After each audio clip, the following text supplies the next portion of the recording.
Okay, and if I simplify that, you get the square root of 4 over 5. And really, you guys, I am going to ask that you simplify these as much as you possibly can just to get the practice. This would then lead you to 2 over the square root of 5 if you took the square root of your numerator and denominator. And then if you rationalize your denominator by multiplying by the square root of 5, you get 2 times the square root of 5 all over 5.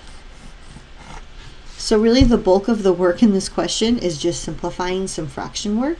It's not actually doing a whole lot of work with the trigonometry. So know the formula, but then be able to simplify a fraction. That's kind of what we're looking at. All right, so we're just going to practice a little bit more with this. For example, 4, we worked with the half angle for sine, but now we're going to take a look at cosine and tangent.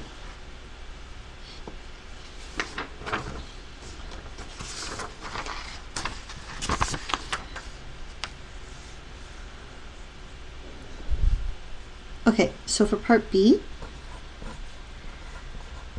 it's the cosine of alpha over 2. Remember, we're in quadrant 2, so I want you to think about what is cosine in quadrant 2. Quadrant 2 is all students, so it's the S quadrant, which means sine and its reciprocal are positive, but everything else is negative.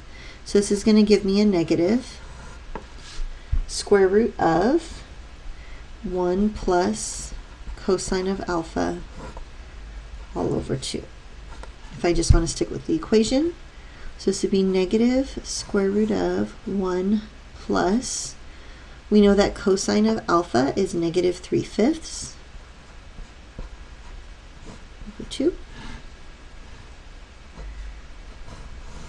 Again, 1 with a denominator of 5 would change it into 5 over 5.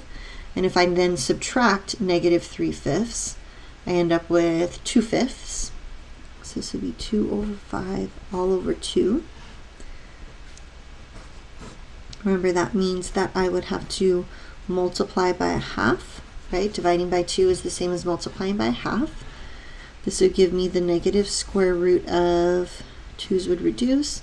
I get 1/5. And then again, I'm just going to kind of go off to the side here. This would be negative square root of 1 is 1. Square root of 5 is square root of 5.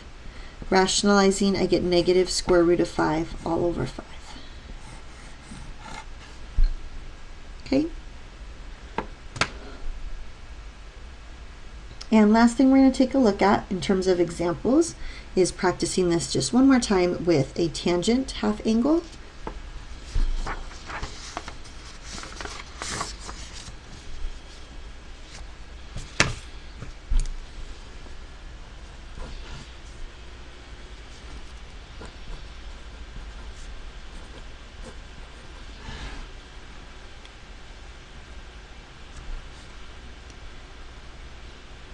Alright, so first thing I want to do before I start working with the formula is deciding if I'm going to use a positive or negative. And remember, when we did the half angle for alpha, we were in quadrant 2. So I think about, again, all students, so quadrant 2 is the S, which means the T would be negative. So this would be negative square root of, and if I use the formula for half angle of tangent, it's 1 minus cosine of alpha over 1 plus cosine of alpha. Alright, so if I substitute in the values that I have, 1 minus negative 3/5 over 1 plus 3/5. Sorry, this should be a little bit bigger to cover all that. Negative. Again, this would be 5 over 5, and now it turns into plus.